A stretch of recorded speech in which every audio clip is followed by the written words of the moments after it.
Pada zaman kolonial, sekolah hanya berlaku bagi golongan yang setara priai, yang setelah bersekolah diarahkan untuk bekerja di kantor pemerintahan Hindia Belanda. Sekarang kita sudah merdeka selama 78 tahun lamanya. Namun, dampak dari kebijakan kolonial ini masih bisa kita rasakan hingga saat ini. Terbukti, profesi pegawai negeri sipil atau PNS menjadi profesi yang sangat digandrungi oleh kaum terdidik di Indonesia.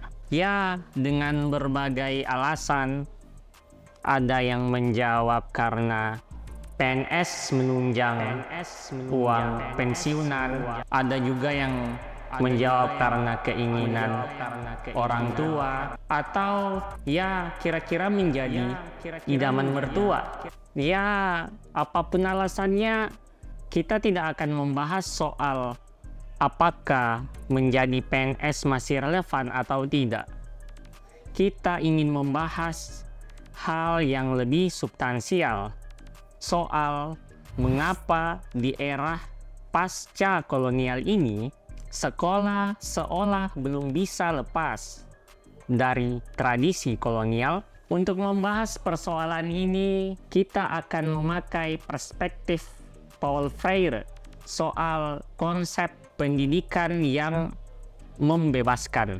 Ya, meskipun pemikiran Paul Freire ini merupakan bentuk respon dari permasalahan pendidikan yang ada di Amerika Latin tahun 60-an dan 70-an, ya rasa-rasanya masih relevan dengan persoalan pendidikan di Indonesia saat ini. Bagi Paul Freire, pendidikan dapat dipahami menggunakan konsep kelas sosial, di mana pada satu sisi pendidikan merupakan instrumen untuk mereproduksi ideologi dominan untuk memelihara kekuasaan atau disebut status quo.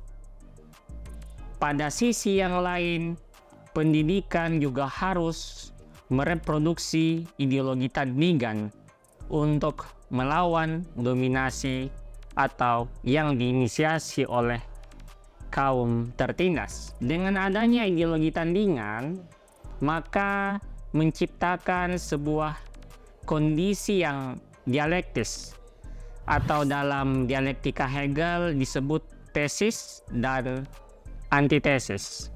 Yang kedua, bagi Paul Freire, pendidikan dan kekuasaan tidak dapat dipisahkan. Sebuah transformasi sosial dapat terjadi jika pendidikan memberikan edukasi yang menumbuhkan kesadaran dan menguatkan keyakinan.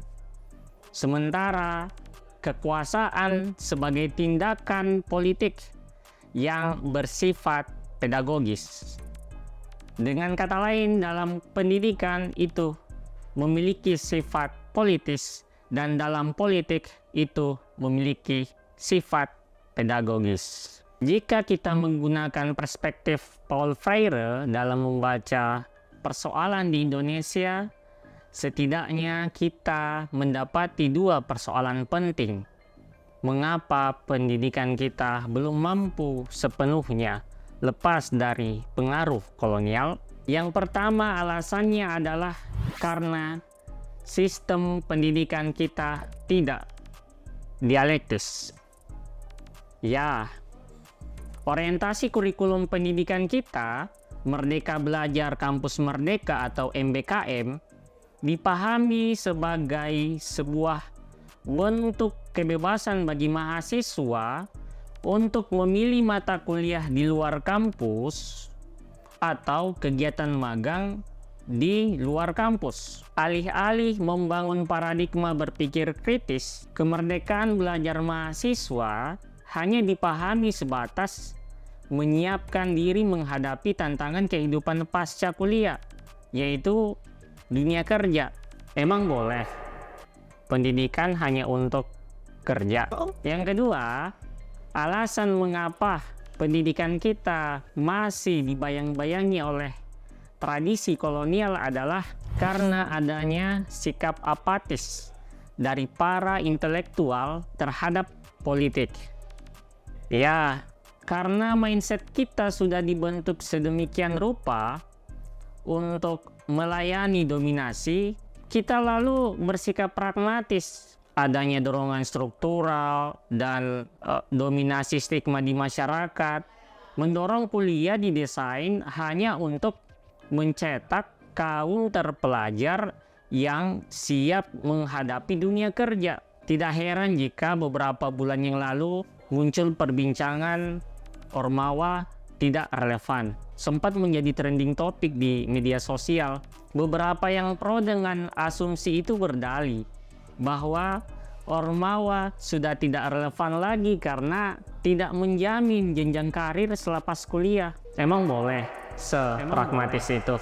Ya, dua poin inilah yang menjadi akar penyebab belenggu kolonialisme belum bisa kita tanggalkan. Kita butuh sebuah pendidikan alternatif. Pendidikan yang bukan hanya soal kerja. Lebih dari itu, terdapat nilai emansipatoris yang mendasarinya. Pendidikan adalah instrumen pembebasan dari dominasi.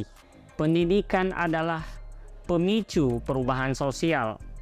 Sekarang pertanyaannya, mau sampai kapan kita dibayang-bayangi oleh tradisi kolonial?